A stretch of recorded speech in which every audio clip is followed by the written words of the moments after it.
على آل سيدنا محمد كما صليت على إبراهيم وعلى آل إبراهيم في العالمين إنك حميد مجيد. قال الله تبارك وتعالى في كلامه المجيد: أعوذ بالله من الشيطان الرجيم. بسم الله الرحمن الرحيم.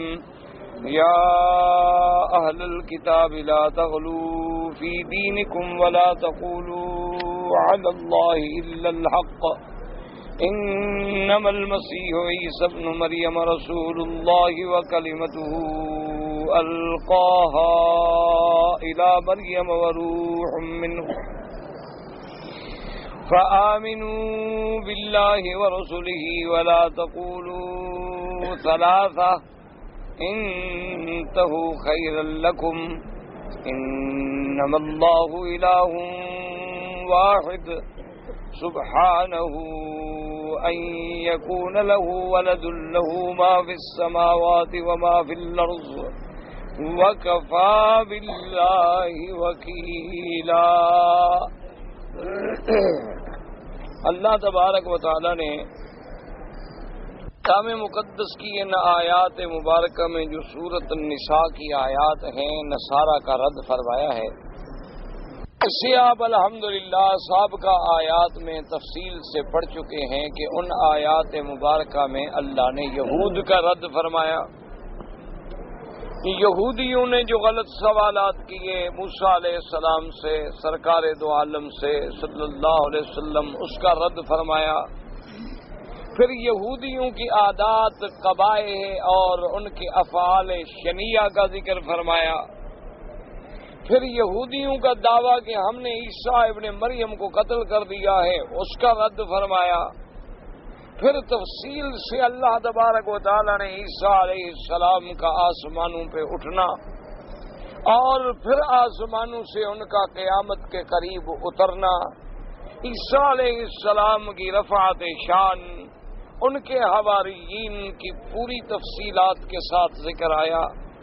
ان تمام مباحث کے بعد پھر اللہ نے اس بات رسالت سیدنا محمد الرسول اللہ صلی اللہ علیہ وسلم فرمایا کہ انا اوحینا الیک کما اوحینا الی نوح والنبیین من بعدہ، کہ میرے مدنی صلی اللہ علیہ وسلم ہم نے آپ کی طرف وحی کی ہے اور یہ کوئی نئی بات نہیں. آپ سے پہلے ہم نے حضرت نوح علیہ السلام، ان کے بعد پیغمبر جتنے آئے ان پر ہم نے وحی کی. اس میں اللہ تبارک و تعالی نے بعض پیغمبروں کا نام ذکر فرمایا اور یہ بھی وعدے فرما دیا کہ میرے مدنی صلی اللہ علیہ وسلم میرے نبی تو سب برحق ہیں، لیکن بعض رسولوں کا ہم نے آپ پر ذکر کیا ہے اور بعض رسولوں کا ہم نے آپ پر ذکر نہیں کیا ہے. اور پھر وحی یعنی ایک تو وحی ہے نا بذریعہ فرشتہ بھیجنا، اور ایک ہے اللہ کا براہ راست کلام فرمانا. اللہ نے فرمایا یہ بدبخت کیا کہتے ہیں، ہم نے تو موسیٰ علیہ السلام سے براہ راست کلام فرمایا. وَكَلَّمَ اللَّهُ مُوسَىٰ تَكْلِيمًا. ان تمام آیات کے بعد، یہودیوں کے رد کے بعد، اب ان آیات میں اللہ تبارک و تعالی نے ان کے دوسرا فرقہ جو تھا مقابلے پر نصرانیوں کا، اب ان کا رد فرمایا. کیونکہ حضور صلی اللہ علیہ وسلم کے زمانے میں یہ دو فرقے موجود تھے اہل کتاب کے، یہود تھے اور نصارہ تھے. اور یہ یہود اور نصارہ جو ہیں آپس میں بھی ان کے اندر بعد ما بین المشرقین ہے، یعنی جیسے مشرق اور مغرب دور ہیں اسی طرح یہود اور نصارہ عقیدے میں ایک دوسرے کے دشمن ہیں.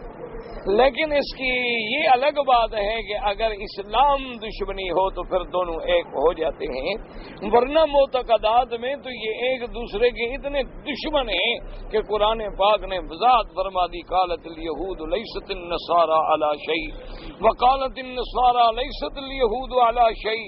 یہودی نصرانیوں کو کچھ نہیں سمجھتے اور نصرانی یہودیوں کو کچھ نہیں سمجھتے، اور دوسرے دونوں کے معتقدات بھی بالکل برعکس ہیں، ایک افراد میں مبتلا ہیں اور ایک تفرید میں مبتلا ہیں. تو اب ان آیات مبارکہ میں اللہ تبارک و تعالی نے حضرت عیسیٰ علیہ السلام کی صداقت، حضرت عیسیٰ علیہ السلام کی رسالت اور نصرانیوں کا کامل اور مکمل رد بیان فرمایا ہے.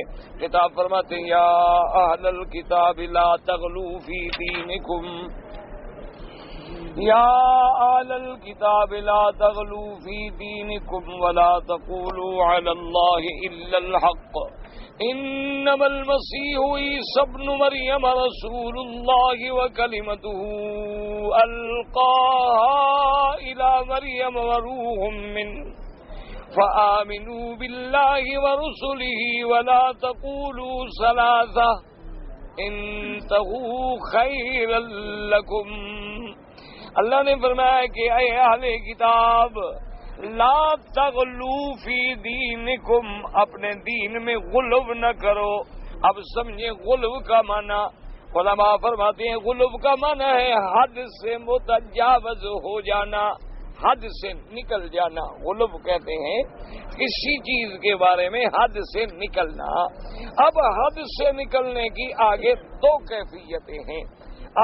کیفیتیں ہیں، یا تو محبت میں آ کے آدمی حد سے نکل جائے وہ بھی غلو ہے، یا دشمنی میں آ کے حد سے نکل جائے وہ بھی غلو ہے. تو اصل غلو کا معنی کیا ہوا؟ کسی چیز کی حدود سے متجاوز ہونا، حدود سے نکل جانا. اب حدود سے نکلنے کے اسباب کیا ہوتے ہیں کہ یا تو آدمی محبت میں آ کے حد سے نکل جاتا ہے، اور یا آدمی نفرت و عداوت میں آ کے حد سے نکل جاتا ہے. اور حالانکہ کامرانی اور کامیابی کس میں ہے کہ آدمی اعتدال پہ ہو، نہ افراط میں ہو اور نہ تفریط میں ہو. یعنی آپ اندازہ فرمائیں کہ میرے آقا نے سرکار دو عالم رحمت دو جہاں صلی اللہ علیہ وسلم نے یعنی چھوٹی چھوٹی چیزوں میں بھی امت کو سبق پڑھایا ہے. حضور پاک جب مینا میں تشریف لے آئے، آپ نے ایک صحابی سے حکم فرمایا کہ میرے لیے کنکریاں لے آؤ کنکریاں مارنے کے لیے. تو وہ صحابی گئے تو کنکریاں ڈھونڈ کے حضور صلی اللہ علیہ وسلم کے لیے لے آئے.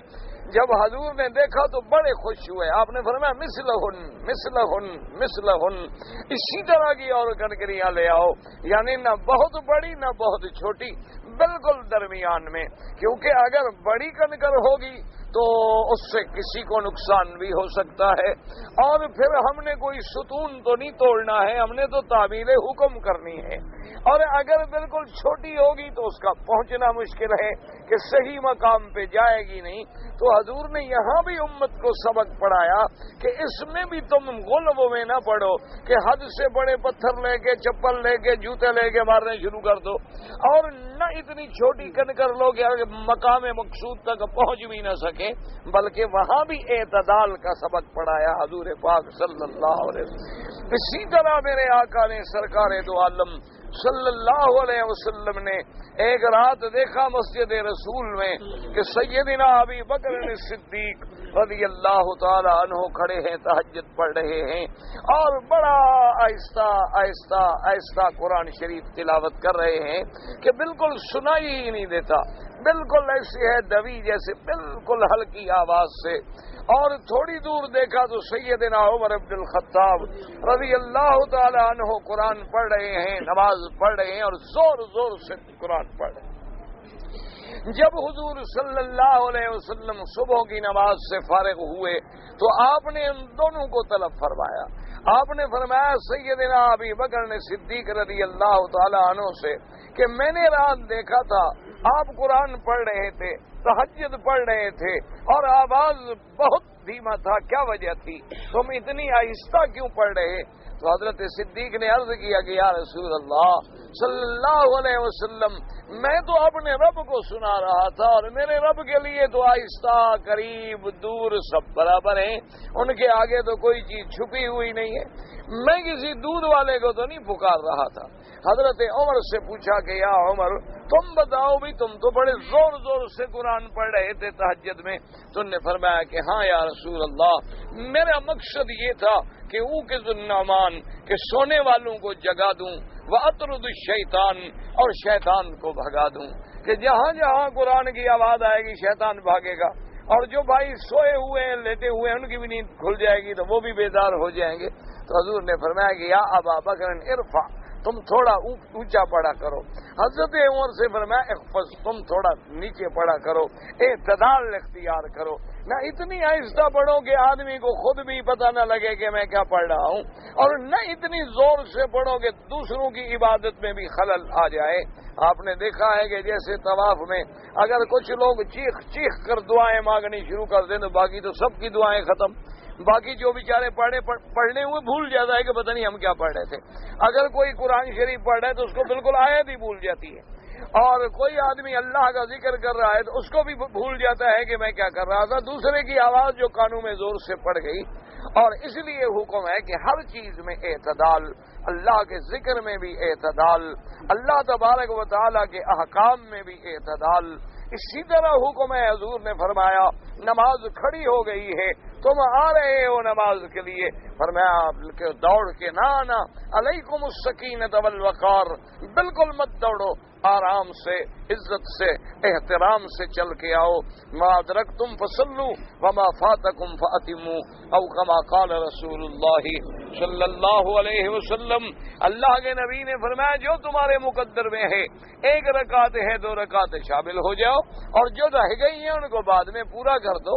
لیکن انسان نے ہر مقام میں ایک اعتدال کا سبق دیا ہے کہ حد سے نہ نکلیں، کہ جب آدمی حدود سے تجاوز کر جاتا ہے، جب آدمی غلو میں مبتلا ہو جاتا ہے تو وہ راستے سے بھٹک جاتا ہے۔ اب غلو کا معنی کیا ہے؟ حد سے تجاوز کرنا۔ اب حد سے تجاوز کیا ہوتا ہے؟ یا افراط یا تفرید، کہ جیسے سیدنا علی رضی اللہ تعالی عنہ، آپ نے فرمایا سیہلک فی فئتان محب مفرط و مبغض مفرط، حضرت علی نے فرمایا کہ میرے بارے میں 2 جماعتیں برباد ہو جائیں گی۔ صحابہ نے پوچھا کہ حضرت علی وہ کون سی 2 جماعتیں ہوں گی؟ فرمایا ایک جماعت مجھے اتنا بڑھائے گی کہ نعوذ باللہ مجھے خود خدا بنا دے گی کہ مولا علی مشکل کشا بن گئے، اور ایک جماعت مجھے اتنی گھٹائے گی، میرے شان کو اتنی کم کرے گی کہ میرے اسلام کو بھی نہیں مانے گی، نعوذ باللہ وہ دونوں برباد ہو جائیں گے۔ فرمایا صرف حق والی وہ جماعت ہوگی جو اعتدال پہ رہے گی، کہ مجھے حضور کا خلیفہ راشد مانے گی، مجھے داماد نبی مصطفیٰ مانے گی، مجھے اللہ کا بندہ مانے گی، مجھے صحابی رسول مانے گی۔ بعض لوگ جو مجھے مولا بنا دیں گے، مشکل کشا بنا دیں گے، مجھے خدا بنا دیں گے، اپنے دکھوں میں مجھے پکاریں گے، وہ بھی برباد ہو جائیں گے۔ اور اسی طرح جو خوارج ہیں، جو منکر ہو جائیں گے اہل بیت کے، حضرت علی کے شان میں گستاخیاں کرتے ہیں، حتیٰ کہ انہوں نے کتابوں میں لکھا ہے کہ حضرت علی تو مسلمان ہی نہیں تھے، نعوذ باللہ ثم نعوذ باللہ۔ انہوں نے کہا کہ جو آدمی حضور کی بیٹی کو ستاتا ہو، جو آدمی بی بی فاطمہ کو ایذا پہنچاتا ہو، وہ کیا ہو سکتا ہے؟ اس نے تو حضور کا دل دکھایا، اور جس نے حضور کا دل دکھایا، اللہ کا ناراض کر دیا، تو انہوں نے نعوذ باللہ وہ حد سے نکل گئے، اور روافض جو تھے وہ حد سے بڑھ گئے۔ اور اعتدال میں کون رہے؟ اہل سنت والجماعت۔ انہوں نے کہا کہ حضور صلی اللہ علیہ وسلم کے حضرت علی بھائی ہیں، حضور کے داماد ہیں، حضور صلی اللہ علیہ وسلم کے کاتب الوحی ہیں، حضور صلی اللہ علیہ وسلم کے بطل من ابطال الاسلام ہیں، خلیفہ برحق ہیں۔ حضرت علی رضی اللہ تعالی عنہ نے جو جنگیں لڑی ہیں ان پر بھی آپ حق پہ ہیں، اور صحابہ سے بھی اگر غلطی ہوئی تو وہ بھی خطا اجتہادی ہے، وہ الحمدللہ کامیاب ہوں گے۔ تو اس لیے اللہ نے اس آیت میں سب سے پہلے خطاب فرمایا کہ یا اہل الکتاب لا تغلوا فی دینکم ولا تقولوا علی اللہ الا الحق۔ اللہ نے فرمایا اہل کتاب اپنے دین میں حد سے نہ نکلو، تجاوز نہ کرو، اور نہ کہو اللہ کے بارے میں وہ بات مگر جو حق ہو، جو سچی ہو، اپنی طرف سے باتیں نہ گھڑو اور غلو میں نہ پڑ جاؤ۔ اور یہی وجہ ہے آج بھی ہمارے ہاں اللہ معاف کرے لوگوں کی بربادی کی وجہ کیا ہے؟ غلو ہے، کہ بعض لوگ اپنے پیر کی، مرشد کی محبت میں اتنی آگے بڑھ جاتے ہیں کہ حد سے نکل جاتے ہیں، اور بعض لوگ ان کی نفی کرتے ہیں، نعوذ باللہ، اولیاء اللہ کا بھی انکار کر دیتے ہیں۔ تو یہ حدود سے نکل جانا ہے۔ اسی طرح اللہ تبارک و تعالی رحمت فرمائے کہ آدمی اعتدال پہ رہے، یہ نہیں کہ بالکل حد سے نکل جائے، کہ ماننے پہ آئے تو اللہ والوں کو داتا بنا دے، ماننے پہ آئے تو انہیں حاجت روا اور مشکل کشا بنا دے، ماننے پہ آئے تو ان سے شیئن للہ کے وظیفے پڑھے، ماننے پہ آئے تو ان کے بارے میں عقیدہ رکھے کہ ہر نفع نقصان کے مالک بھی ہمارے مرشد ہیں اور ہر بات کے جاننے والے ہیں، اور انکار کرنے پہ آئے تو کہ چھوڑو جی یہ تو سب وہ لوگ ہیں جن کی عبادت کی گئی اللہ کے سوا، تو جن کی اللہ کے سوا عبادت کی جائے وہ تو سب کے سب نعوذ باللہ حد سے بھی نکلے ہوئے ہیں۔ حالانکہ اعتدال یہ ہے کہ اللہ کے اولیاء برحق ہیں، اولیاء اللہ کی کرامات برحق ہیں، لیکن اللہ کے اولیاء اللہ کی مخلوق ہیں، اللہ کے مملوک ہیں، اللہ کے بندے ہیں، اللہ سے مانگنے والے ہیں۔ انہوں نے محنت کر کے عبادت کر کے ریاضت کر کے اللہ نے انہیں بڑے درجات عطا فرمائے، لیکن وہ اللہ کے محتاج ہیں۔ اللہ چاہے تو اپنے اولیاء اللہ کو کرامات عطا فرما دے، اور اللہ چاہے تو اولیاء اللہ کو آزمائشوں میں مبتلا کر دے اور کرامات عطا نہ فرمائے۔ اللہ تبارک و تعالی چاہے تو ان کی پھونک میں اتنا اثر رکھ دے کہ بیمار ٹھیک ہو جائیں، اور اللہ نہ چاہے تو خود وہ بیمار ہوں اور اپنی بیماری کا علاج نہ کر سکیں۔ اللہ چاہے تو ان کی دعاؤں سے لوگوں کو بچے مل جائیں، اور اللہ نہ چاہے تو ان کی اپنی اولاد نہ ہو۔ اللہ چاہے تو ان کی دعاؤں سے لوگوں کی اولادوں کی اصلاح ہو جائے، لوگوں کے بچے عالم بن جائیں، اور اللہ نہ چاہے تو اولیاء کے اپنے بچے، علماء کے اپنے بچے جاہل بن جائیں، راستے سے ہٹ جائیں، کیونکہ سارا نظام میرے اللہ کے ہاتھ میں ہے۔ نفع اور نقصان کا مالک جو ہے وہ اللہ تبارک و تعالی۔ یہی وہ چیز ہے جو آج بھی دنیا کو راستے سے بھٹکا رہی ہے۔ اللہ کے نبی کی محبت میں آئے، اتنی آگے بڑھ گئے کہ نبی کو خدا کے مقام پہ پہنچا دیا، حضور کی بشریت کا انکار کر دیا، حضور صلی اللہ علیہ وسلم کو جن سے بشر ماننے سے انکار کر دیا، حضور صلی اللہ علیہ وسلم کو مقام الوہیت پہ پہنچا دیا، حضور صلی اللہ علیہ وسلم کو مختار کل اور نفع نقصان کا مالک مان لیا، اور نعوذ باللہ نفی کرنے پہ انہوں نے کہا جی اللہ کے نبی بھی ایک انسان ہوتے ہیں، بس ہماری طرح ایک انسان تھے، آئے گزر گئے، بس اللہ نے انہیں نبی بنایا تھا، اس سے زیادہ تو کوئی بات نہیں۔ تو نعوذ باللہ دونوں پٹڑیوں سے اتر گئے۔ تو اصول کیا ہے کہ غلو نہ کریں۔ اب یہاں لفظ غلو جو ہے دیکھیں دونوں پہ آ رہا ہے کہ یہودیوں نے کیا غلو کیا، انہوں نے بی بی مریم پہ تہمت لگا دی۔ نعوذ باللہ نعوذ باللہ نعوذ باللہ، اللہ معاف کرے، اللہ معاف کرے، اللہ معاف کرے۔ یہ کوئی ایسی بدبخت قوم ہے نا جی، یہ یہود ہمیشہ یاد رکھنا، یہودی، یہود اور ہنود، ہندو اور یہودی، یہ کوئی ایسی وسخ نجس قوم ہے، یہ ایسی بدبخت اور پلید قوم ہے نا کہ ان سے آپ کسی خیر کی توقع تو کبھی کر ہی نہیں سکتے، کبھی سوچ ہی نہیں سکتے۔ یہ ایسے بدبخت ہیں کہ جو ان کی کتابیں ابھی موجود ہیں نا جی، یہود و نصارہ کی جو موجود ہیں اس وقت دنیا میں، ان کتابوں میں آپ یقین کریں، میں اللہ کے کعبے میں بیٹھ کے آپ کو بتلا رہا ہوں، اگر آپ کو اللہ توفیق دے تو ایک کتاب ہے اظہار حق، حضرت رحمت اللہ کینانوی رحمت اللہ علیہ کی، اللہ ان کی قبر پہ کروڑوں رحمتیں فرمائے۔ انہوں نے بڑے مناظرے کیے، انہوں نے بڑے مقابلے کیے، اور ایسی عظیم کتاب لکھی ہے نا، جو بندہ اس کتاب کو اچھی طرح 5-7 دفعہ پڑھ لینا پھر عیسائی اس کے سامنے کھڑے نہیں ہو سکتے۔ اور الحمدللہ اس کتاب میں کئی اردو میں، انگریزی میں، عربی میں، پتہ نہیں کتنی زبانوں میں ترجمے ہوئے اور کتنے ایڈیشن چھائے ہوئے اور کتنی دنیا میں تقسیم ہوئی۔ الحمدللہ اللہ نے اتنی مقبولیت دی ہے اس کتاب میں، اگر پڑھنا ہے نا تو پھر ساری تفسیر آپ کو ایک ہی کتاب میں مل جائے۔ تو انہوں نے ان کے کتب جن کا عہد قدیم ہے اور عہد جدید ہے اور اناجیل ہیں 4، ان سے ان نے جو عبارتیں نقل کی ہیں، یعنی آپ نعوذ باللہ ثم نعوذ باللہ ثم نعوذ باللہ پڑھ نہیں سکتے کہ کسی نبی کو انہوں نے نہیں بخشا۔ کسی نبی پہ الزام لگایا وہ شراب پیتا تھا، کسی نبی سے نعوذ باللہ اتنے بڑے الزام لگائے کہ ان کا تو اپنی بہنوں اور بیٹیوں سے ناجائز تعلق تھے۔ یہ کوئی کتابیں، اللہ کی کتابوں میں ایسی باتیں ہوتی ہیں؟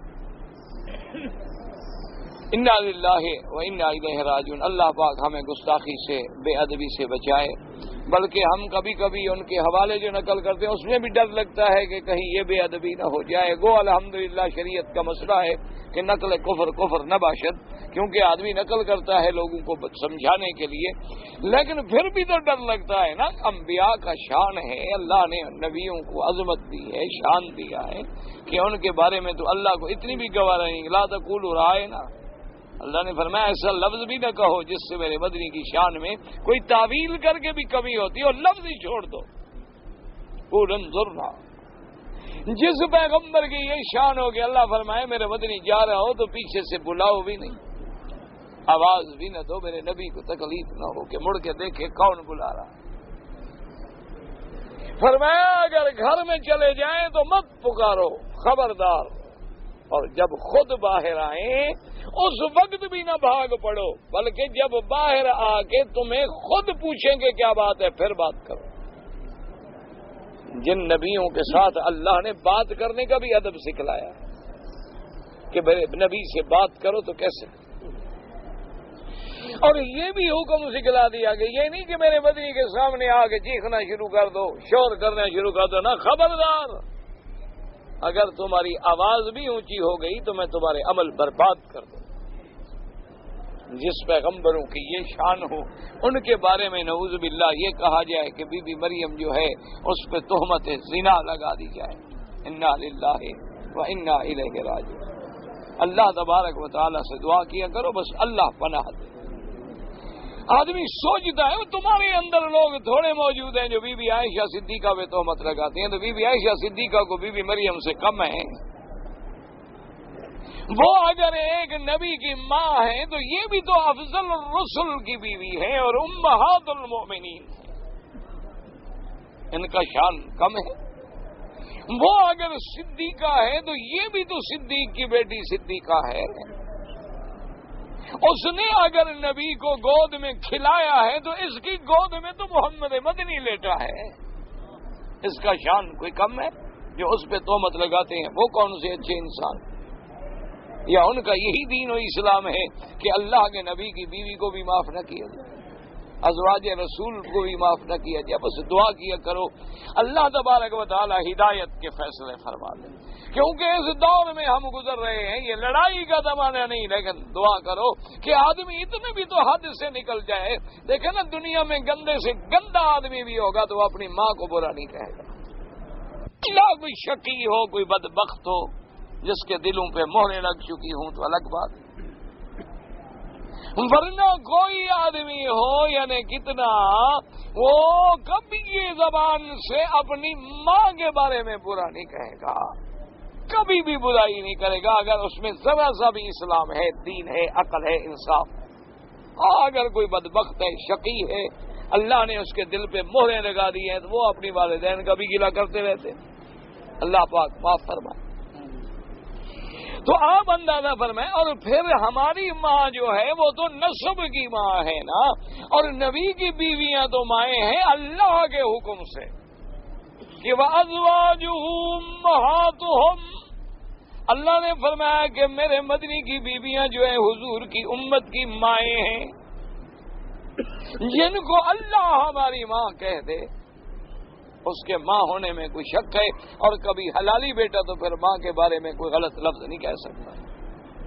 اس لیے اب دیکھیں حد سے نکل جانا کہ اللہ معاف فرمایا وَبِكُفْرِهِمْ وَقَوْلِهِمْ عَلَىٰ مَرْيَمَ بُهْتَانًا عَظِيمًا، اللہ نے فرمایا غلو کی انتہا ہے کہ انہوں نے بی بی مریم کے بارے میں اتنا بڑا بہتان باندھا کہ یوسف النجار سے تہمت لگا دی، یہ حد سے یوں گر گئے۔ اور ادھر دیکھو نصرانیوں کا غلب کہ انہوں نے کیا کمال کیا، انہوں نے جناب کمال کی آگے یعنی حدود سے اتنے اتنے اتنے آگے نکل گئے کہ انہوں نے کہا کہ عیسیٰ بھی خدا ہے، بی بی مریم بھی خدا ہے۔ انہیں اندازہ کر رہے ہیں کہ بھی حضرت عیسیٰ پر بھی خدا، اسی لیے قرآن کہتا ہے نا قیامت والے دن جب اللہ خطاب فرمائیں گے نصارہ کو ذلیل کرنے کے لیے کہ یا عیسی ابن مریم اانت قلت للناس اتخذونی وامی الہین من دون اللہ، کہ کیا آپ نے لوگوں سے کہا تھا کہ مجھے بھی اور میری اماں کو بھی الہ سمجھو؟ تو مانا ان کا عقیدہ تھا کہ بی بی مریم بھی خدا ہے، عیسیٰ علیہ السلام بھی خدا ہے۔ دیکھو نا جی، حد سے نکلنا ہے، ایمان سے کہو کہ نہیں، یعنی انکار کریں تو عیسیٰ ابن مریم کی شان کے بھی منکر ہو جائیں، اور ماننے پہ آئیں تو خدا بنا لیں۔ ایک طرف انکار کریں تو بہتان لگا دے بی بی مریم پر، اور دوسرے بڑھانے میں آئیں تو بی بی کو عورت ہونے کے باوجود بھی خدا مان لیں۔ یہ تو پھر حدود سے تجاوز کی انتہا ہے۔ اس لیے اللہ نے نصیب فرمایا، یا اہل الکتاب لا تغلوا فی دینکم ولا تقولوا علی اللہ الا الحق۔ اللہ نے فرمایا اہل کتاب، دین میں تجاوز نہ کرو، اللہ پہ ایسی باتیں نہ کہو جو سچی نہ ہوں۔ اب سنو کہ عیسیٰ کون ہے؟ انما المسیح عیسی ابن مریم رسول اللہ وکلمتہ القاها الی مریم وروح منہ۔ اللہ نے فرمایا ظالمو، عیسیٰ ابن مریم اللہ کا رسول ہے، وکلمتہ، اور اس کی کلمہ ہے جو اللہ نے بی بی مریم کی طرف ڈالا، وروح منہ، اور اسی کی طرف اس کی طرف سے روح ہے۔ یہ اس کے شان ہے عیسیٰ علیہ السلام کے۔ ان کا عقیدہ کیا تھا یاد رکھو، اہل کتاب نصرانیوں میں فرقے بن گئے، بعد نے یہ عقیدہ رکھا کہ عیسیٰ ابن مریم خود خدا ہے۔ انہوں نے کہا عیسیٰ ابن مریم جو ہے خود خدا ہے، جب تک چاہا دنیا میں رہے، اور جب ہم سے ناراض ہو گئے آسمانوں پہ چلے۔ اچھا ایمان سے کہیں، آنکھوں سے دیکھتے تھے کہ عیسیٰ ابن مریم علیہ السلام کھانا کھاتے ہیں، عیسیٰ ابن مریم علیہ السلام پانی پیتے ہیں، عیسیٰ ابن مریم علیہ السلام پہ تکلیفیں آتی ہیں، عیسیٰ ابن مریم علیہ السلام نیند فرماتے ہیں، عیسیٰ علیہ السلام نیند سے جاگتے ہیں۔ یہ ساری چیزیں آنکھوں سے دیکھ رہے ہیں، اور پھر بھی عقیدہ رکھیں کہ وہ الہ ہے اور خدا ہے۔ ایمان سے کہیں خدا کھاتا ہے، وہ تو کھانے سے پاک۔ اللہ تبارک و تعالی نیند سے بھی پاک ہے، اللہ تبارک و تعالی نقصان سے بھی پاک ہے، ساری صفات نقصان سے بھی پاک ہے۔ یہ سب کچھ دیکھ رہے ہیں لیکن کہتی ہیں نہیں عیسیٰ خدا۔ اچھا اب مسلمان حیران ہوتے ہیں، کیا مسلمانوں میں ہمارے لوگ ایسے نہیں ہیں جو کہتے ہیں حضور صلی اللہ علیہ وسلم جو ہے ایک لباس تھا اپنے، یعنی بشریت کا لباس تھا، برقع تھا اوڑا ہوا، ورنہ وہ کہتے ہیں دیکھو نا جی کہ احمد اور احد، وہ کہتے ہیں اللہ کی صفت ہے احد، اس کا نام ہے احد، اور مدنی پاک کا نام ہے احمد۔ وہ کہتے ہیں جی احد اور احمد میں یہ صرف میم کا ہی پردہ ہے نا، میم نکال لو تو بس وہی احد ہے۔ کہ ان سے پوچھو کہ میم نکالے گا کون؟ نکال جو لو، کون نکالے؟ اللہ کے قرآن سے کوئی حرف ایک نکال لو تو بندہ مسلمان رہتا ہے۔ جب تم کافر بن گئے تو پھر نکالنے کا فائدہ کیا ہوا؟ وہ کہتے ہیں دیکھو جی احد اور احمد میں ایک میم کا ہی پردہ ہے نا، اور تو کوئی بات ہے نہیں۔ اور دوسری بات یہ ہے کہ بالکل وہ تو بس چاہا کہ کچھ دن کے لیے دنیا میں رہیں، ایک لباس بشریت کا پہن لیا، ان کا تو سایہ ہی نہیں تھا، کیونکہ خدا کا سایہ نہیں ہے، نبی کا بھی سایہ نہیں تھا۔ مسلمانوں کے عقیدے ہیں، عیسائیوں پہ تو ہم پھر اعتراض کریں، پہلے اپنا گھر تو سنبھالیں کہ ہمارے اپنے گھر کے عقیدے کا کیا حال ہے، اور اس کے بعد جناب آگے بڑھیں۔ دوسرا ان کا کیا عقیدہ تھا؟ ایک عقیدہ تھا کہ عیسیٰ خدا ہے، دوسرا عقیدہ یہ تھا کہ عیسیٰ ابن اللہ ہے، خدا نہیں لیکن اللہ کا بیٹا ہے، اور اللہ نے اپنے بیٹے کو اپنے پاس آسمانوں پہ بلا لیا ہے۔ اور تیسرا عقیدہ یہ تھا کہ ثالث ثلاثہ، ان تین میں سے ایک خدا ہے۔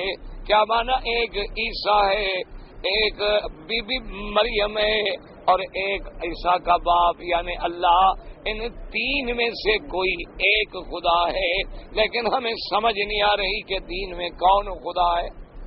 اچھا، پھر بعد اس میں بھی فرق کرتے تھے، وہ کہتے تھے نا ایک عیسیٰ ہے اور ایک اس کے بعد بی بی مریم اور ایک جبریل، اکنوم کہتے ہیں جبریل کو، ان تین میں سے کوئی ایک خدا ہے، ہمیں سمجھ نہیں آ رہی۔ اور بے عین ہی مسلمان، اللہ معاف کرے، آج بھی کتنے جاہل ہیں جو اس عقیدے میں مبتلا ہیں، وہ کہتے ہیں جی بس اس بات کو نہ چھیڑو، اصل بات یہ ہے کہ ہمیں حضور کی، محمد کی حقیقت کا پتہ نہیں چلتا۔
پیتے ہیں، شادی ہے، بچے ہیں، بیوی ہے، اس لیے خدا تو نہیں ہے، لیکن خدا نہیں، خدا سے جدا بھی نہیں، بس یعنی وہ بھی ابھی تک اندھیرے میں ہے، جیسے وہ اندھیرے میں تھے نا کہ ان تین میں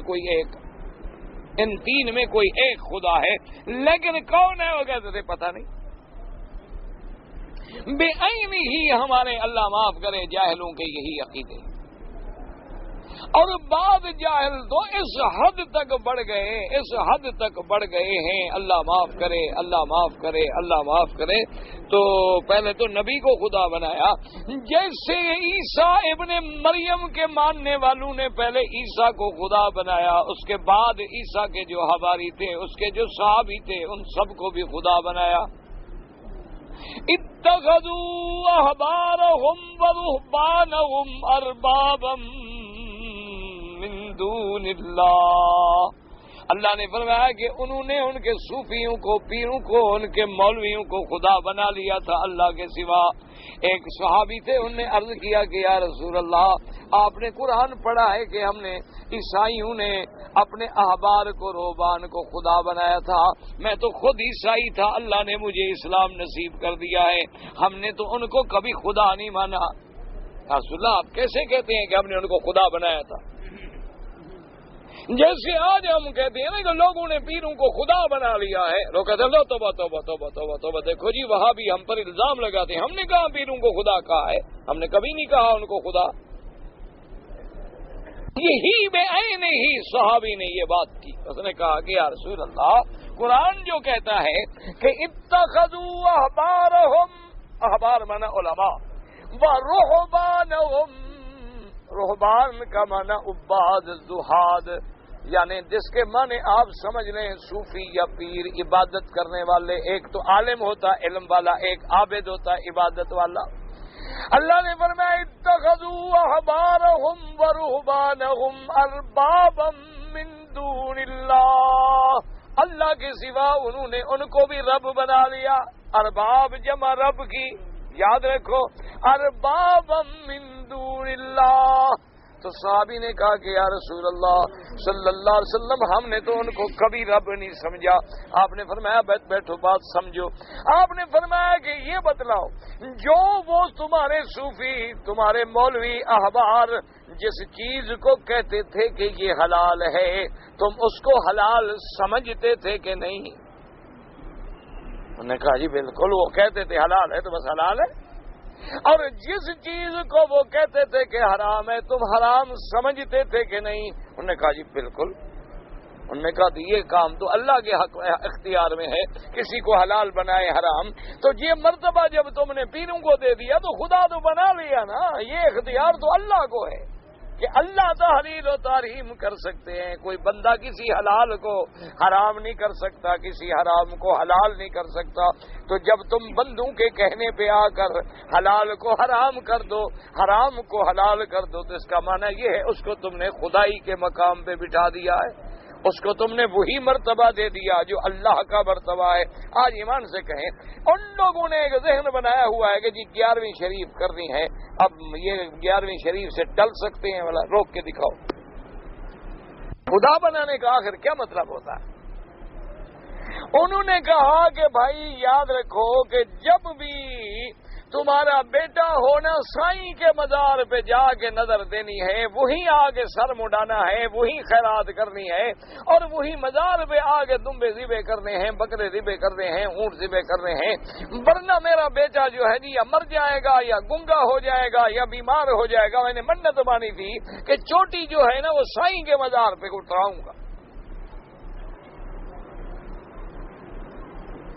تو باقی خدا ماننے کا کیا مطلب ہوتا ہے؟ بھائی سارے مکے میں آتے ہو حج کرنے کے لیے اور پیسے خرچ کر کے قربانی جا کے مینا جو کرتے ہو، کیوں؟ کس کا حکم ہے؟ اللہ کا حکم ہے۔ اور وہاں قبر پہ جو جا کے کر رہے ہو، کس کا حکم ہے؟ تو پھر اللہ بنا رہے ہو، خدا بنا رہے ہو کہ نہیں بنا رہے ہو؟ اور کیا ہوتا ہے خدا بنانا؟ اللہ نے حکم دیا فَلْيَطَّوَّفُوا بِالْبَيْتِ الْعَتِيقِ، سب سے پہلے گھر کے باہر پھرو، طواف کرو۔ کس کا حکم؟ تو قبر پر جو طواف کر رہے ہو وہ کس کا حکم ہے؟ باقاعدہ طواف کرتے ہیں، باقاعدہ ہاتھ باندھتے ہیں، باقاعدہ الٹے پاؤں چلتے ہیں۔ کبھی جائیں نا مزارات پہ، ماشاءاللہ عجیب نظارے ہوتے ہیں جناب۔ اور جو آ رہا ہو نا جی، اتنا خدا کے کعبے کا ادب نہیں کرے گا جتنی پیر کی مزار کا ہوتا ہے۔ جوتے دور رکھے گا، ہاتھ باندھے ہوئے جناب آ رہا ہے سائیں، اور باقاعدہ پھر جھکتے جھکتے جھکتے بیچارے چوکٹ کو بوسہ دے گا، ایسے آنکھیں لگائے گا، اتنا حجر اسود کو بھی پیار سے نہیں چومتا۔ یہ کیا ہے اور کیسے خدا بنانے کا کیا مطلب ہے؟ جا کے باقاعدہ سجدہ کرے گا، پھر وہاں جناب جو غلاف مبارک ہیں ان کو چومے گا، چاٹے گا، پھر ہاتھ باندھ کے کھڑا ہوگا، پھر یہ بھی نہیں کہے گا، سیدھی بات کرے گا، سائیں تیرے دروازے پہ سوالی ہوں، خالی نہیں جاؤں گا۔ راس ڈائریکٹ سوال کرے گا، یہ بھی نہیں کوئی ہیلا بہانا بھی نہیں۔ اچھا جی تم اللہ سے کہنا اللہ ہمارا کرے گا، ہماری خدا نے سننے سے انکار کر دیا، فرما لیا میں تمہاری نہیں سنتا۔ نہیں، وہ سیدھا کہتے ہیں کہ داتا بچڑا دیوا، سیدھا شہباز کلندر مہربانی کرتا، کوئی ادھر ادھر کا یہ ہیر پھیر نہیں۔ یعنی بات یہ ہے کہ کفر کرتے ہیں تو کھل کے سیدھا، ہیر پھیر والی بات نہیں ہے۔ ہیر پھیر تو تمہارا مولوی کرتا ہے نا جو پڑھا لکھا ہے، وہ کہتے ہیں نہیں ہم ان سے کہتی ہے اور وہ آگے کہتے ہیں۔ یہ ہیر پھیر مولوی کرتا ہے، جٹ ہیر پھیر نہیں کرتا، وہ سیدھا کہتا ہے نہیں صحیح مرشد دیتا ہے،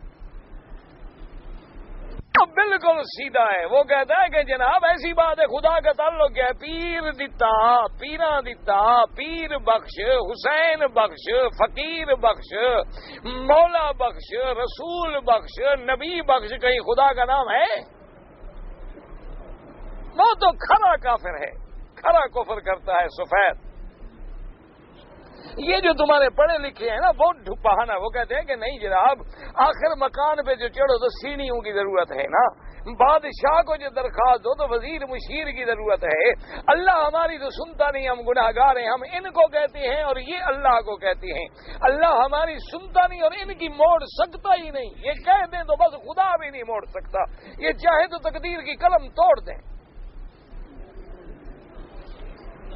تعویل کر کے کفر کرتا ہے، اور جو جاہل ہے وہ تو سیدھا کفر کرتا ہے۔ پہلے ایمان سے کہو یہ عقیدہ رکھنا کہ اللہ ہماری سنتا نہیں، مسلمان ہے نہ۔ پہلے مجھے آپ کعبہ شریف میں آج آپ خود مفتی بنے، مجھے چھوڑیں، مولوی مکی کو چھوڑیں۔ مولوی مکی کیا ہے؟ تمہارا ادنا خادم ہے، تمہیں بھی تو اللہ نے عقل دیا ہے۔ مجھے یہ بتاؤ خدا کے کعبے میں جو یہ عقیدہ رکھے کہ میں گناہگار ہوں، بڑا خراب ہوں، اس لیے میری تو خدا نہیں سنتا، یہ مسلمان ہے؟ نہ اللہ نے جو کہا ہے مجھے پکارو میں سنتا ہوں، یہ کہا ہے کہ نیک لوگ جو ہیں وہی پکاریں، مجھے گناہگار نہ پکاریں، یہ کہیں کہا ہے؟ ہاں، بلکہ اگر سچی بات پوچھو نا تو ہم گناہگاروں کی تو زیادہ سنتا ہے، ہم گندے ہوں گے تو ستار بنے گا نا، وہ ہمارے گناہ ہوں گے، کپڑے میلے ہوں گے تو دھوبی کے بعد دھلیں گے نا، میلے ہی نہ ہوں تو کوئی دیتا ہے دھوبی کو؟ اس لیے وہ تو کہتے ہیں ادعونی استجب لکم، پکارو، اور ساتھ ہی یہ کہتا ہے جو نہ پکارے میں اس کو ذلیل کر دوں گا۔ اور حضور نے فرمایا من لم یسأل اللہ یغضب، حضور نے فرمایا جو بندہ اپنے اللہ سے نہ مانگے اللہ ناراض ہوتے ہیں۔ تو یہ عقیدہ رکھنا کہ جی ہماری تو سنتا نہیں، اچھا یہ عقیدہ رکھنا کہ ان کی تو موڑتا ہے ہی نہیں نا جی، اللہ ان کی بات کو تو ٹال ہی نہیں سکتا، تو پھر یہ عیسیٰ علیہ السلام پہ تکلیفیں آئیں، موسیٰ علیہ السلام پہ تکلیفیں آئیں، ایوب علیہ السلام پہ بیماری آئی، حضرت نوح علیہ السلام پہ 950 سال تک امتحان آئے، میرے مدنی سرکار کے دندان مبارک شہید ہو گئے، خون سے آپ کے رخسار مبارک زخمی ہو گئے، جوتے مبارک خون سے بھر گئے، تو ان کے تو سننے میں دیر لگ گئی۔ یہ کیا معنی؟ ان پیروں کی تو موڑ نہیں سکتا، نبیوں کی نعوذ باللہ موڑ سکتا ہے؟ یہ مسلمان کا عقیدہ ہے، اس کو مسلمان کہتے ہیں۔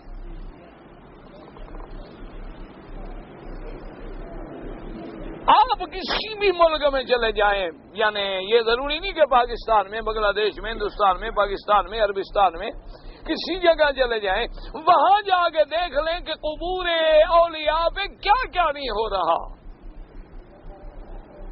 اور اس کے بعد جناب قوالی کی محفل ہے، کہتے ہیں جی محفل سمائے مبارک،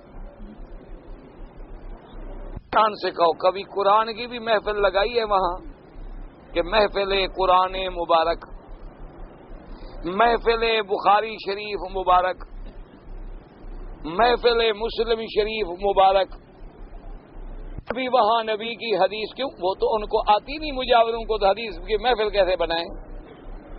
محفل بنائیں پھر تو خود پکڑے جائیں نا، پھر تو ان کا علم کھل جائے گا نا۔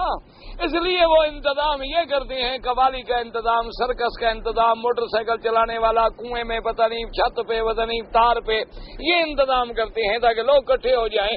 اگر 2 لاکھ آدمی بھی میلے پہ آ گئے اور اوسطاً 2 روپے بھی لگا دو تو ہمارا تو 4 لاکھ روپیہ ہے نا، 3 دن میلہ رہے تو 12 لاکھ روپے کی منڈی لگ گئی۔ اگر ان کو کہو کہ جناب یہ اولیاء اللہ کی مزار ہے، آج بلاؤ مجاور کو یہاں بیٹھ کے بخاری شریف پڑھائے، تو اس کو تو آتی نہیں، پڑھائے کیا غریب؟ وہ کہے گا چھوڑو، ہاں تمہیں کسی وہابی نے پٹی پڑھائی ہے، نہیں کہے گا کہ مجھے حدیث نہیں آتی۔ اور محفل سما مبارک میں جو بیٹھ کے قوالی کرتے ہیں، ایمان سے کہو تم نے کبھی دیکھا اولیاء اللہ ہوتے ہیں؟ نہ، جن کی قوالیوں میں خدا ملتا ہے، کہتے ہیں جی قوالی سن رہا تھا، وہی جو وجد ہے نا خدا تک پہنچ گیا۔ قرآن پڑھتے تو حیا کو کبھی وجد نہیں آیا، نبی کی حدیث پڑھتے ہوئے بھی کبھی وجد نہیں آیا، وجد آیا کہاں؟ قوالی میں۔ اور قوالی کہنے والا کون تھا؟ ایمان سے کہو صدیق اکبر کا غلام تھا، یہ حضرت علی کا پڑا ہوا تھا۔ نہ داڑھی، نہ مونچھ، نہ نماز، نہ رسول، نہ خدا، منہ میں پان، اور وہ بھی تمباکو والا بدبو، اور مراتب طے ہو رہے ہیں، حضور تک کبھی پہنچا رہے ہیں، کبھی خدا تک ملا رہے ہیں۔ یا کوئی گانے والی طوائف، اور اس کا گانا جو سنیں گے نا جی، کہتے ہیں جی اس نے جب خیال گایا نا جی سائیں حضرت خواجہ کی کافی جو گائی ہے نا، بس میں تو جناب اسی وقت بس میرا تو اللہ سے ساتھ تعلق جڑ گیا اسی وقت۔ سبحان اللہ، ہم ساری زندگی یار قرآن حدیث پڑھاتے رہے، ہم بھی اتنی اونچے نہیں پہنچے، تم نے ایک گانے والے کی کافی سنی اور آسمان تک پہنچ گئے۔ اور دعا کرو، بس اللہ کے کعبے میں دعا کرو، اللہ ہدایت، بد دعا کسی کے لیے نہ کرنا۔ کسی کو برا نہ کہنا، بیچارے جہالت میں ہیں، دھوکے میں ہیں، پڑے ہوئے ہیں، وہ ایک لوگوں نے انہیں دھوکے میں ڈال رکھا ہے، وہ اسی کو دین سمجھے ہوئے ہیں، کریں تو کیا کریں؟ ان کے لیے دعا کریں اللہ آنکھیں کھول دے، اللہ تبارک و تعالیٰ ان کی بھی آنکھیں کھول دے۔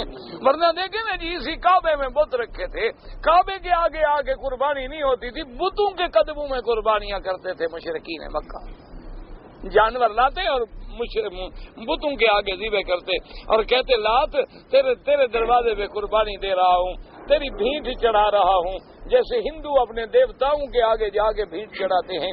اچھا ایسے ہندو بدبخت بھی ہیں، اپنے بچوں کو ذبح کر دیتے ہیں۔ وہ کہتے ہیں کہ جب ہم ذبح کریں گے نا دیوتا راضی ہو جائے گا، راضی ہوگا تو ساری شکتی پھر مجھ میں ڈال دے گا۔ انا للہ اب یہی بات ہے جو قرآن کہتا ہے۔ اللہ نے فرمایا خبردار ان کو رب نہ بناؤ، ان کو وہ مقام، یہ مانا نہیں ہوتا کہ تم رب بنا دو گے، بندے کو رب کیسے بنا لو گے؟ یعنی جب تم نے اس کو وہ مقام دے دیا جو رب کا مقام ہے تو گویا رب بنا لیا۔ تم نے اگر کسی کو وہ مقام دے دیا جو نبی کا مقام ہے تو گویا تم نے اس کو نبی بنا دیا۔ تم نے اس کو وہ مقام دے دیا جو صحابی کا مقام ہے تو گویا اس کو تم نے صحابی بنا دیا۔ یہ معنی ہوتا ہے کہ اللہ کے سوا کسی کو رب نہ بناؤ، انبیاء کے سوا کسی کو نبی نہ بناؤ، صحابہ کے سوا کسی غیر کو صحابی نہ بناؤ، حق بات کہو۔ اور اللہ نے فرمایا کہ حق بات کیا ہے کہ انما المسیح عیسی ابن مریم رسول اللہ، عیسیٰ ابن مریم اللہ کا رسول ہے، خدا نہیں، خدا کا بیٹا بھی نہیں، ابن اللہ بھی نہیں، اللہ کا جز بھی نہیں، وہ تو اللہ کا رسول ہے، اللہ نے ان کو رسالت کے لیے چنا ہے۔ اور آگے کیا فرماتے ہیں کہ ایک تو اس کی صفت کیا ہے رسول اللہ، وَكَلِمَتُهُ أَلْقَاهَا إِلَى مریم۔ کلمہ کا کیا معنی ہے سمجھو۔ علماء نے لکھا ہے کہ جب بچہ پیدا ہوتا ہے یاد رکھو دو چیزیں ہوتی، ایک تو اس کا اسباب ظاہری ہے۔ اسباب ظاہری کیا ہے کہ دو پانی جب ملتے ہیں اللہ کے حکم سے تو نطفے سے بچہ پیدا ہوتا ہے کہ فَلْيَنْظُرِ الْإِنسَانُ مِمَّا خُلِقَ مِن مَّاءٍ دَافِقٍ۔ اللہ نے فرمایا دیکھو غور کرو کہ انسان کو کس چیز سے پیدا کیا گیا۔ اللہ نے فرمایا اس کو ہم نے پیدا کیا ٹپکتے ہوئے پانی سے جو مرد اور عورت سے نکلتا ہے ٹپک کے۔ ایک تو وہ پانی اور دوسرا کیا ہوتا ہے اللہ کا حکم کلمہ۔ تو دو چیزیں ہوں گی تب ہی بچہ پیدا ہوگا نا، ورنہ تو دیکھو نا میاں بیوی تو روز ملتے ہیں، اگر صرف پانی کی بات ہو تو روز ایک بچہ پیدا ہو جائے، روز تو بچہ پیدا نہیں ہوتا۔ میاں بیوی تو روزانہ ملتے ہیں، 2 دن بعد، 10 دن بعد، 20 دن بعد، مہینے میں 4 دفعہ، 8 دفعہ، 10 دفعہ، لیکن نہیں فرمایا جب میرا حکم ہوتا ہے ثم جعلناہ فی قرار مکین، میرا جب حکم ہوتا ہے تو پھر ہم اس پانی کو ایک محفوظ مقام پہ پہنچا دیتے ہیں، اور پھر ہم اس پانی کو ثم خلقنا النطفة علقة فخلقنا العلقة مضغة فخلقنا المضغة عظاما فكسونا العظام لحما ثم انشأناه خلقا آخر۔ اللہ نے فرمایا پھر ہم اس نطفے کو محفوظ کرتے ہیں، پھر وہ علقہ بنتا ہے، پھر مضغہ بنتا ہے، پھر اللہ پاک فرماتے ہیں پھر ہم ہڈیاں بناتے ہیں، اس پہ گوشت چڑھاتے ہیں، اور پھر ہم اپنا بندہ پیدا کرتے ہیں۔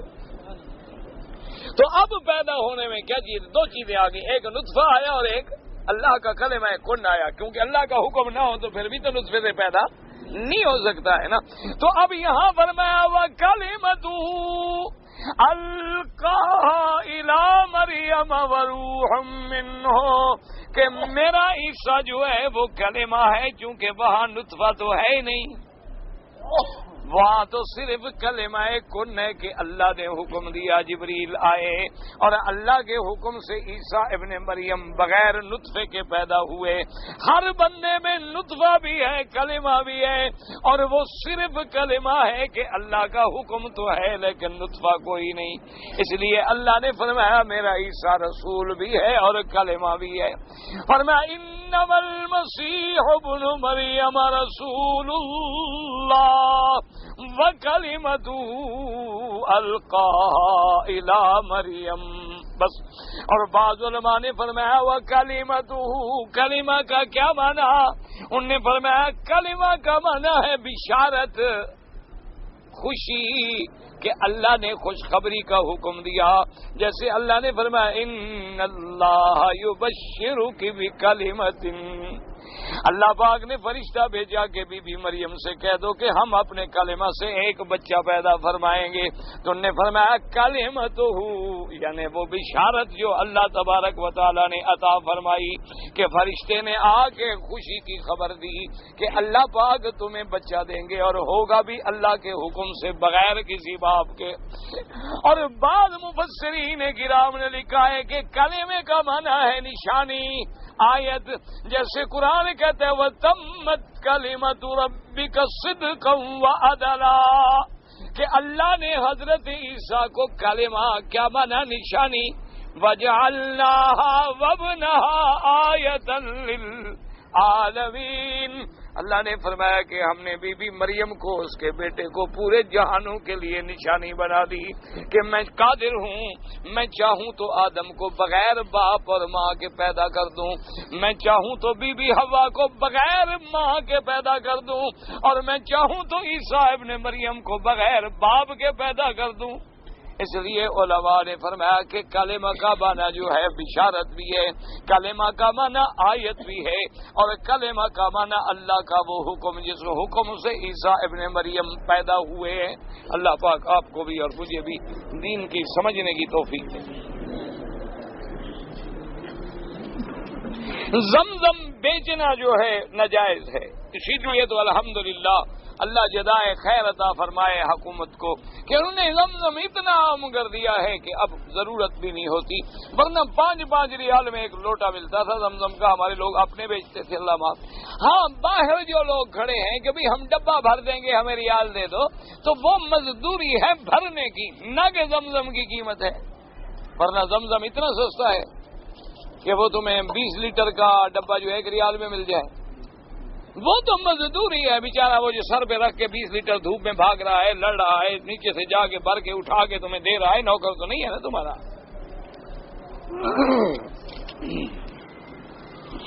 میقات کیا ہے؟ میقات 2 نقطوں کے کاف کے ساتھ ہوتا ہے، لکیر والے کاف کے ساتھ نہیں ہوتا.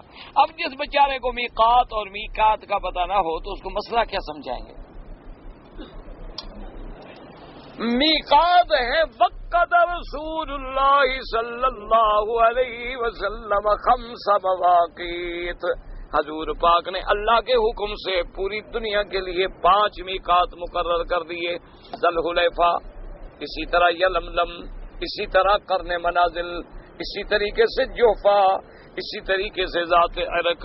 اللہ کے نبی نے فرما دیا کہ جو ان میقات پہ آئے یا ان کے برابر آئے اور مکے جائے تو بغیر احرام کے نہ گزرے، وہ جگہ معین کر دی گئی، وہ ہے میقات.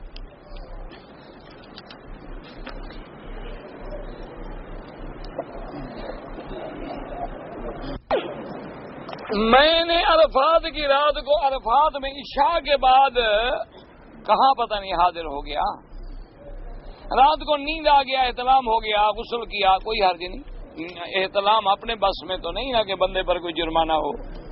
من اطر جواد، جو لڑتے لڑتے اپنے گھوڑے کو سواری کو زخمی کر دے، وہ احرق دمہ، اور اپنا بھی خون بہائے گرائے. یعنی وہ جہاد ہے نا کہ گھوڑے پہ لڑ رہا ہے، دشمنوں میں گرا ہوا ہے، سواری بھی زخمی خود بھی زخمی، وہ جہاد افضل.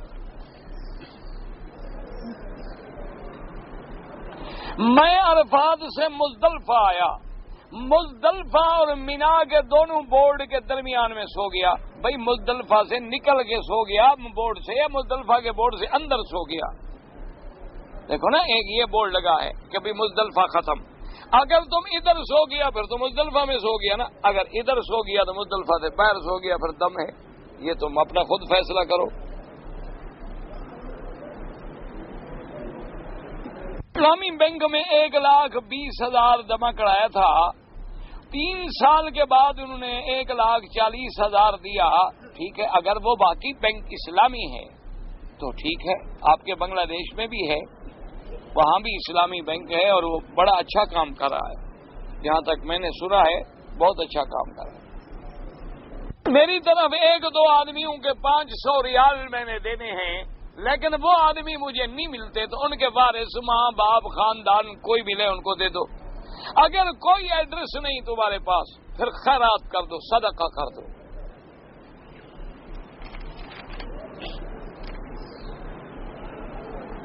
اگر ایک آدمی ایک دن میں 4 عمرے کرے تو ہر دفعہ غسل کرے، کوئی ضروری نہیں۔ بال تھوڑے تھوڑے کاٹے تو دم پڑ گیا۔ اگر آدمی کی مونچھیں لمبی ہیں، پانی میں آئے پیتے ہوئے تو پانی مکروہ ہو جاتا ہے۔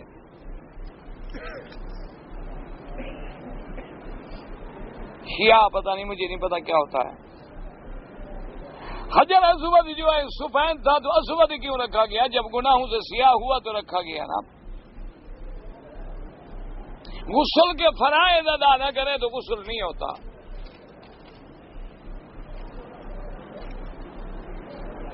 بعض لوگ جو ہے دونوں انگلیوں کو بوسہ دیتے ہیں اشہد ان محمد رسول اللہ پر، یہ بدعت ہے۔ میں بہت پریشان ہوں اور تکلیف میں ہوں، اللہ سے دعا مانگو۔ جب بندہ تکلیف میں ہو تو اس کی دعا منظور ہوتی ہے، دیر لگ جاتی ہے۔ خدا کی رحمت سے نا امید نہ ہوا کریں۔ انا عند ظن عبدی بی، اللہ فرماتے ہیں میرے بارے میں میرا بندہ جیسا گمان کرتا ہے میں بھی تو ویسا معاملہ کرتا ہوں نا۔ اللہ تو غنی ہے، کہتا جی میری نہیں سن رہے، آپ کہتے نہیں سنتے، جاؤ بھاگ جاؤ، تو کیا کر لیں گے ہم؟ ایک آدمی کہتا ہے نہیں میری تو ضرور سنیں گے اور میری مشکل ہر حال میں حل ہونی ہے، اللہ کے سوا کوئی حل کر نہیں سکتا، تو میں کہاں جاؤں، حل ہوگی۔ ایک آدمی جی میں نے تو بڑی دعائیں مانگی ہیں، اتنا عرصہ ہو گیا ہے، جی میری تو سنتے ہی نہیں، معلوم ہوتا ہے مجھ سے تو خدا ناراض ہو گیا ہے، یہ کفر ہے۔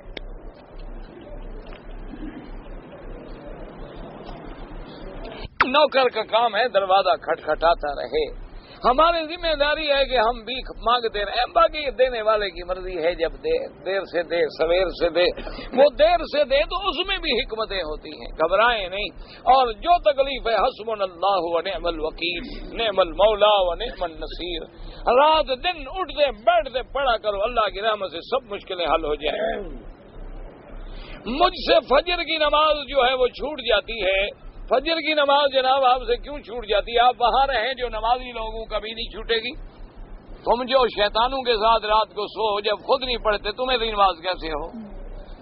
تم اللہ والے صحیح لوگوں کو، یا ایھا الذین آمنوا اتقوا اللہ وکونوا مع الصادقین، اچھے لوگوں کی صحبت اختیار کرو، مجالے نماز چھوٹے۔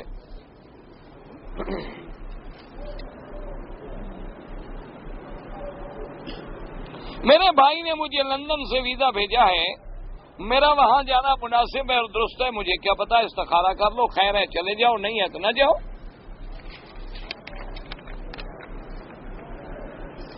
میں نے 94 میں حج افراد کیا تھا، افراد نہیں، حج افراد دال کے ساتھ، توئے کے ساتھ، یعنی تم نے حج ضائع کیا تھا۔ 10 دن حجہ کو شیطان کو کنکری بھیڑ کی وجہ سے دوسرے ساتھیوں کے ساتھ دور سے ماری، شک ہے کہ شیطان کو لگا ہے یا نہیں ہے۔ بعد میں فوراً 10 روز جدہ میں رکھا، 10 روزہ جدہ میں رکھا تھا، تو جب بکری کے بجائے 10 روزے رکھ لیے، ٹھیک ہو گیا۔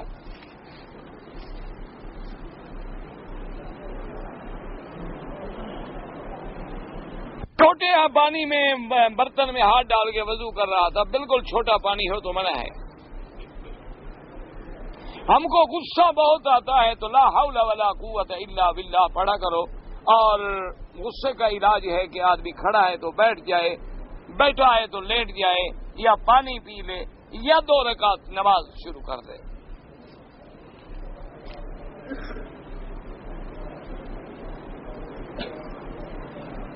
جو لوگ 2-2 سال 4-4 سال اپنی بیویوں کو چھوڑ کے دوسرے ملکوں میں نوکری کرتے ہیں، ان کا نکاح تو نہیں ٹوٹتا، لیکن گناہ گار ہیں کہ بیوی کا حق ادا نہیں کر رہے۔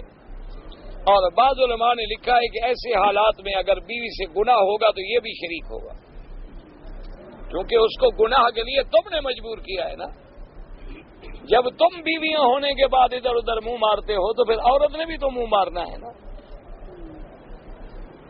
ایک آدمی دم نہیں دے سکتا 10 روزے رکھے،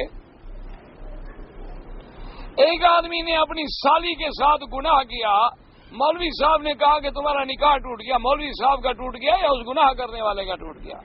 نہیں، نکاح نہیں ٹوٹتا، لیکن بہت بڑا گناہ ہے۔ حضور نے فرمایا جو آدمی اپنی